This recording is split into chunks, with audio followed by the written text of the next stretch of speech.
আসসালামু আলাইকুম রহমতুল্লাহ। আশা করি সবাই অনেক অনেক ভালো আছেন। আজকে আমরা কুষ্টিয়াতে যাইতেছি তেল আনার জন্য। যাওয়ার পথে দেখে আমাদের গ্রামের রাস্তাটা ঠিক করতেছে। ভাই রাস্তা ঠিক করে লাভ কি ভাই, গাড়ি চলার মতো তো তেলই পাওয়া যাচ্ছে না।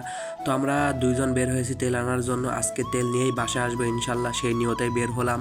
আমরা গ্রাম থেকে হাফ লিটার 1 লিটার কিনে বাইক চালানো লোক পাবলিক, তো তারা এখন যাইতেছি যে 500 থেকে 1000 টাকা তেল নিতে কুষ্টিয়া শহরে। যাইতে যাইতে ভাবতেছি যে তেল পাইলে হয়। আজকে মোট সাইড থেকে 5টা পাম্প ঘুরবো, সেগুলো ভিডিওতে আপনাদের দেখাবো আর কি। তো প্রথম পাম্পে চলে এসেছি আমরা এমআরএস পাম্পে, যেটা সব থেকে সুন্দর পাম্প আর কি। তো তার পাশে এই ডান হাতে আরেকটি পাম্প রয়েছে, এখানেও তেল দিচ্ছে না, আগেরটা তো তেল দিতেছিল না। তো আমরা এখন বের হয়ে গেলাম রুহুল পাম্পে যাওয়ার জন্য। এত বড় সিরিয়াল দেখে তো আমাদের সবার মাথায় হাত। তো পিছনে গিয়ে সবার পিছনে দাঁড়িয়ে পড়লাম সিরিয়ালে, কিন্তু আমার ভাই বলতেছিল ভাই এখানে এতক্ষণ দাঁড়ানো যাবে না, সামনে গিয়ে দেখি লাইন ভেদ করা যায় নাকি। তো সে হাঁটতে হাঁটতে সামনে গিয়েছে দেখার জন্য কি পরিবেশ, আর আমাকে বাইকের উপর বসায় থুয়ে গেছে। ওই যে যাইতেছে সামনের দিকে। এই লাইন দেখে তো ভাই সবারই কাজ শেষ। পরেও কায়দা কালাম করে বলে কোথায় কি করবে বলে, সেজন্য বাইক নিয়ে চালাইতে যাইতেছে যে কোথায় ফাঁকা পাইলে ঢুকাই দিবে। কিন্তু বারবার নিষেধ করতেছিলাম এমন কাজ করার দরকার নাই। কিন্তু মানে এক কথায় কি ভাই, ফাঁকা জায়গা খুঁজতেছে কিন্তু অনেকক্ষণ খোঁজার পরেও পাইতেছে না। আবার এইসব জায়গায় ঢুকতে গেলে ভাই মায়ের খাওয়া লাগে, আপনারা তো জানেনই, পাবলিক একেবারে খেপে যাবে আর কি। আমাদের যদি এইভাবে গ্রামে তেল চলে আসতো তাহলে আমাদের এখানে গিয়ে আর লাইন ধরার কোনো প্রয়োজনই হতো না। আমরা সবাই মানে আমাদের আবেদন আর কি, আমাদের গ্রাম এলাকায় শহরে মানে টুকটাক বাজার এলাকায় যদি তেল আসে তাহলে এইভাবে আর সিরিয়াল ধরা লাগবে না। তো ওখানে দাঁড়ানোর পর আমরা এখন রাস্তাতে চলে এসেছি গালি খেয়ে, মানে সিরিয়াল ভাঙার কারণে। তো এখানে হলো না বলে আমরা বড়তল পার হয়ে, মানে কুষ্টিয়া বড়তল বাইপাস রোড আছে, মোড় আছে, ওখান থেকে পার হয়ে বিআইডিসি বাজার ছিল, বাজার পার হয়ে আমরা এখন যাইতেছি হচ্ছে কুষ্টিয়া শহরের উদ্দেশ্যে। দেখি কুষ্টিয়াতে গিয়ে কোথায় তেল পাই। কুষ্টিয়া যাওয়ার আগে ভাবতেছি বাইপাসে উঠবো, এখন বাইপাসে রাস্তায় ওঠার আগে একটু ভেবে নিলাম যে পুলিশ ধরবে নাকি, কিন্তু না, আজকে পুলিশ ধরতেছে না, সেজন্য আমরা চলে গিয়েছিলাম পাম্পে, নতুন পাম্প। এখানে শুনি তেল দিচ্ছে না, সেজন্য কোনো লাইন নাই। তো কি করা, ওই লোককে বলার পরও বলতেছে যে তেল নাই, এখান থেকে ভাগো তাড়াতাড়ি। তো আমরা শুধু কি বাইকাররাই এই মুসিবতে রয়েছি তাই না, ট্র্যাকগুলো দেখেন একের পর এক অনেকগুলো ট্র্যাক রয়েছে, এরা ওই সেই মুসিবতের মানে সদস্য আর কি। তো এখন আমরা সোজা যাইতেছি হচ্ছে মজমপুরের উদ্দেশ্যে, যেখানে কুষ্টিয়া স্টোর রয়েছে, সেখানে যদি তেল পাই সেটাই আমাদের ভাগ্য হবে আর কি। এখন শুধু বাইকের ঠ্যাং কাঁপতেছে, মানে আমাদের ঠ্যাং না কেঁপে যে পুলিশ যদি ধরে তাহলে তো আমাদের কেস খাওয়া যাবে। দেখতে দেখতে আমরা তেলের সিরিয়ালের কাছে চলে এসেছি এবং একটু জায়গা পেয়ে আমাদের বাইকটা ঢুকাই দিছে। তো সিরিয়ালের বাইরে ছিল, মানে এক পাশে ছিল আর কি। আর ওকে দেখে আমি হচ্ছে বের হয়েছি, আমার আগে ও বের হয়েছিল পাম্পের খবর দেখার জন্য।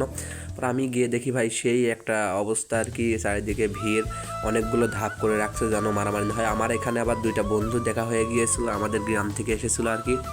ভাই পাম্পের কর্মচারীরা জনগণ ঠেকাতে গিয়ে অস্থির হয়ে যাইতেছে, একটু পরপর মারামারি বাঁধতেছে।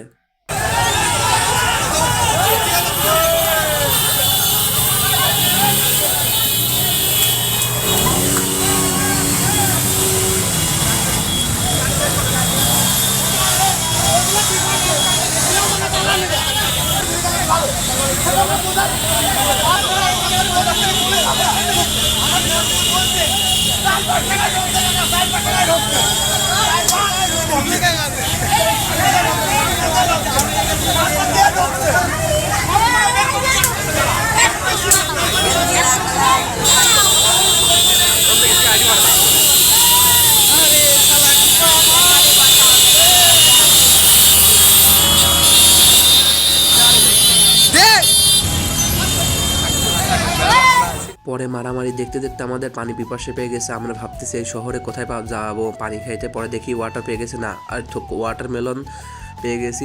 পরে এখানে ভাই খুচরা বিক্রি করবে কি না করবে না সেটা জানি না, সেজন্য আমরা পানির খোঁজে আবার টার্মিনালের কাছে চলে আসলাম। এখানেও কোনো জায়গায় কল পেলাম না, ভাই পানি কোথায় পাবো ভাই। তো এখন তো আপনারা বলতে পারেন দোকান থেকে পানি কিনে নিলেই তো হয়, কিন্তু ভাই দোকানের পানি আর কলের পানি এখন আমরা গ্রামের মানুষ। তো অনেকক্ষণ খোঁজাখুঁজির পর একটা কল পাইছি, আর আমার বন্ধু ভাই কলবে ভাই সোনায় সোহাগা পেয়ে গেছে। তো ওখান থেকে পানি খাওয়া দাওয়ার পরে একটু হাত মুখ ভালো করে ফ্রেশ হয়ে নিলাম। তো আসার পরে তো আমার বন্ধুর বাবাও এসেছিলো, তো তার সঙ্গে সে চলে গেছে, আর আমি হচ্ছে আবার একটু ঘুরে ঘুরে আমার ভাইকে খুঁজতেছি। পরে দেখি ভাই আবার গ্যাঞ্জাম বেঁধে গেছে সামনে রাস্তার ওপরে, মানে ভাই এখানে কেউ কারোর থেকে কম না। আর আমাদের ঠেকানোর মতো আশেপাশে কোনো পুলিশ নেই ভাই, পুলিশরা শুধু দাঁড়াইছিল ভাই, মানে ঠেকানোর মতো কোনো নাই। পরে দেখতেছি ভাই সময় টিভি সাংবাদিক চলে আসছে, ভাই ও ভাই আমরা তো ভাইরাল হয়ে যাবো এখন। তো সাংবাদিককে দেখে আমরা একটু সামনে গিয়ে দাঁড়াই, সে আমাকে ভিডিও করেছে, আমিও তাকে ভিডিও করবো ভাই, একেবারে বরাবর হিসাব।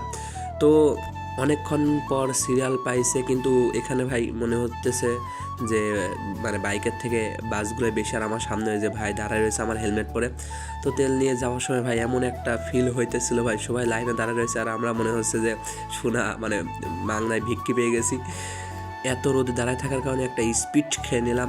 স্পিড খাওয়ার পরে সোজা বাসার দিকে যাইতেছি আর কি। তো এটা আমাদের জগতী চিনিকলের ওই রাস্তাটা আর কি, বাইপাসের নিচ দিয়ে।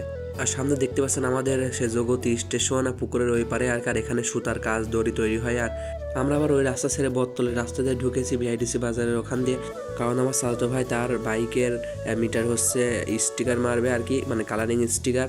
তো সব কিছু শেষে আমরা বাসায় চলে আসছিলাম। আজকের মতো বিদায়।